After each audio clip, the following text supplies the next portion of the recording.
পবিত্র ঈদ মিলাদুন নবী সাল্লাল্লাহু আলাইহি সাল্লাম উদযাপন করা যাবে কিনা, অনেকে এটাকে জায়েজ মনে করে। এখানে আপনার অভিমত কি?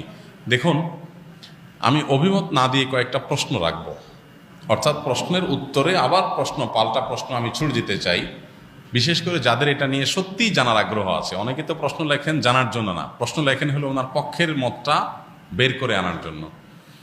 আমি বলতে চাই যে সাধারণত আমরা সাধারণ মানুষরা যে হুজুরের ভক্ত, আমরা তার কথা শুনি।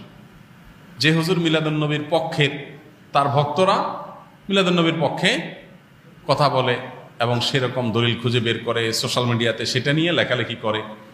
আর যে হুজুর মিলাদুন নবীর বিপক্ষে, ওনার ভক্তরা মিলাদুন নবীর বিপক্ষে তারা ক্যাম্পেইন করে, কাজকাম করে। আমার কথা হলো যে আপনি হুজুরদের পক্ষ বিপক্ষ না নিয়ে কয়েকটা প্রশ্নের উত্তর খোঁজার জন্য আপনি নিরপেক্ষভাবে চেষ্টা করেন। আপনি নিজে একটু সচেতনভাবে, সতর্কভাবে, অনুসন্ধানের দৃষ্টি নিয়ে এই প্রশ্নগুলোর উত্তর খোঁজার চেষ্টা করেন।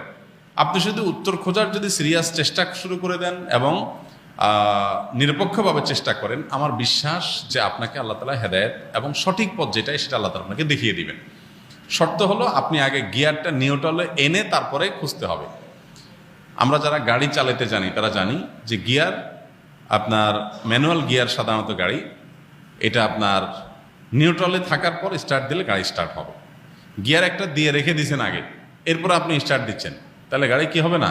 স্টার্ট হবে না, গাড়ি দৌড় দিবে, লাফ দিবে, সেটা সঠিকভাবে সার্ভিস দিবে না। এখন আপনি নিজে আগে মিলাদুন নবীর পক্ষের অথবা বিপক্ষের একটা গ্রুপের থেকে এরপরে বলতেছেন হ্যাঁ এই ব্যাপারে আপনি কি বলেন, কোরআন হাদিসে কি আছে, আপনি জানার চেষ্টা করছেন। এইভাবে আপনি আসলে সত্য জানতে পারবেন না। সত্য জানতে হলে আপনাকে নিউট্রালে থাকতে হবে, যে ঠিক আছে আমি এটা নিয়ে অনুসন্ধান চালাই, পড়াশোনা করি, স্টাডি করি এবং আমার স্টাডির পর নিরপেক্ষভাবে সত্যিটা জানার জন্য আমি চেষ্টা করি। আল্লাহ তাআলার কাছে দোয়া করি আল্লাহ যেন আমাকে হেদায়েত করেন, গাইড করেন, তাহলে আপনি ইনশাআল্লাহ সঠিক পথ পাবেন। এবার আসেন প্রশ্নগুলো কি কি। এক নম্বর প্রশ্ন হলো, নবী করিম সাল্লাল্লাহু আলাইহি সাল্লামের যেদিন জন্ম হয়েছে, মিলাদুন নবী মানে হলো নবী সাল্লাল্লাহু আলাইহি সাল্লামের জন্ম, এটাকে কেন্দ্র করে উদযাপন, আনন্দ ইত্যাদি।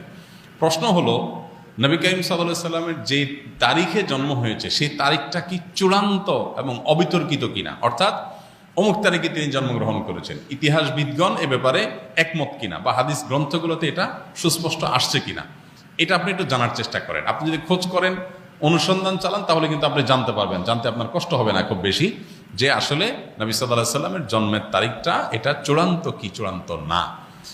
আপনি যদি অনুসন্ধান করেন, আপনি দেখতে পাবেন যে নবী সাল্লাল্লাহু আলাইহি সাল্লামের জন্মের এক্সাক্ট তারিখ নিয়ে ইতিহাসবিদদের মধ্যে নানা রকমের মত আছে। তাহলে কিভাবে আপনি চূড়ান্তভাবে একটা দিনকেই নিশ্চিত করে ধরে সেদিনকে আপনি উদযাপনে যেতে পারেন? নাম্বার এক, আপনি খোঁজার চেষ্টা করেন যে ওনার জন্মের তারিখটা এটা কি সুনির্ধারিত, অবিতর্কিত, নাকি এটা নিয়ে নানা মত আছে, আপনি একটু পড়াশোনা করার চেষ্টা করেন। নাম্বার দুই, নবী করিম সাল্লাল্লাহু আলাইহি সাল্লামের জন্মের তারিখটাকে তিনি নিজে উদযাপন করেছেন কিনা প্রতি বছর, এটা আপনি একটু জানার চেষ্টা করেন।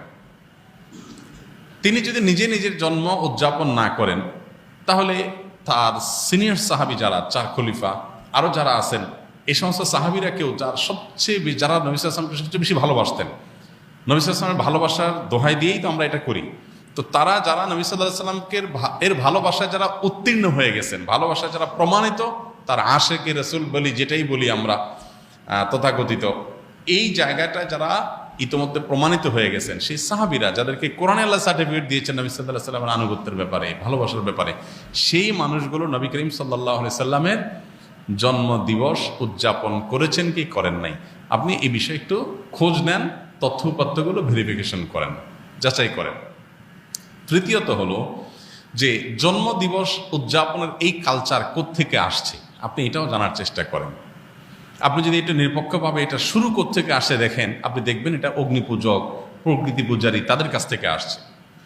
এবং একসময় খ্রিস্টান ধর্মেও এই জন্মদিবস উদযাপন করাটার ব্যাপারে নিরুৎসাহিত করা হতো, নিষিদ্ধ করা হতো।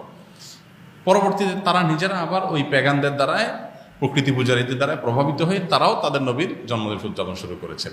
আমাদের নবী সাল্লাল্লাহু আলাইহি ওয়াসাল্লাম বলেছেন, লা তুতরুনি কামা আতরাতিন নাসারা ইবনে মারইয়াম, তোমরা আমাকে নিয়ে বাড়াবাড়ি করিও না যেভাবে খ্রিস্টানরা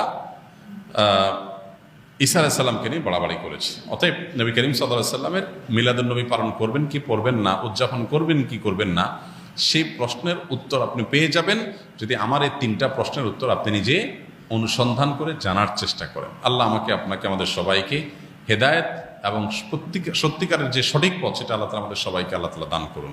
মিলাদুন নবী মানে হলো নবী সাল্লাল্লাহু আলাইহি সাল্লামের জন্ম, আর সিরাতুন নবী মানে হলো নবী করিম সাল্লাল্লাহু আলাইহি সাল্লামের জীবনচরিত। তো সিরাতুন নবীর মধ্যে নবী সাল্লাল্লাহু আলাইহি সাল্লামের জন্ম, মৃত্যু, শৈশব, বেড়ে ওঠা, আল্লাহর আদেশে নিজের জীবনের সব বিষয়গুলো এর মধ্যে আছে। সিরাতুন নবী মানে জীবন ইতিহাসের মধ্যে সবই আছে। আর মিলাদুন নবী হলো সিরাতের অর্থাৎ নবী সাল্লাল্লাহু আলাইহি সাল্লাম পুরো জীবনের একটা অংশ। এটা হলো একটা পার্থক্য। আরেকটা বিষয় হলো যে মিলাদুন নবী এটা আসলে উদযাপন বা অনুসরণ করার বিষয় না। নবী সাল্লাল্লাহু আলাইহি সাল্লামের জন্মকে আমরা চাইলে অনুসরণ করতে পারবো না, যে উনি যেভাবে জন্ম হয়েছেন, যে তারিখে হয়েছেন, ওই তারিখে আমি হব, এরকম কোনো অপশন নাই তো। কিন্তু সিরাতুন নবী যেটা, এটা কি করা যায়? অনুসরণ করা যায়।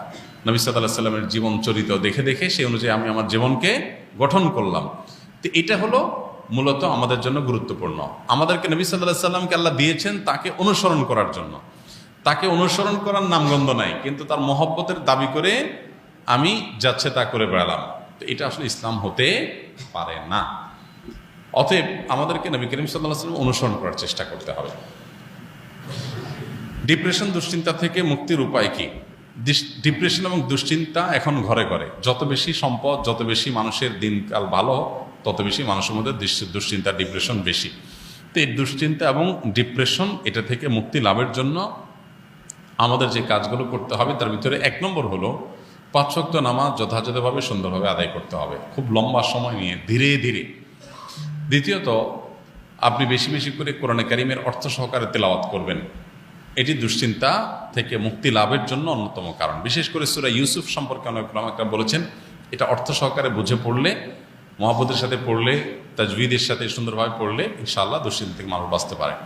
তৃতীয়ত, দুরুদের আমল। এ সম্পর্কে হাদিসে পরিষ্কারভাবে আমাদেরকে নবী সাল্লাল্লাহু আলাইহি সাল্লাম নির্দেশনা দিয়েছেন যে নিয়মিত যদি কেউ দুরুদ পড়ে, সবসময় দুরুদ পড়ে, তো আল্লাহ তাআলা তাকে দুশ্চিন্তা মুক্ত করেন।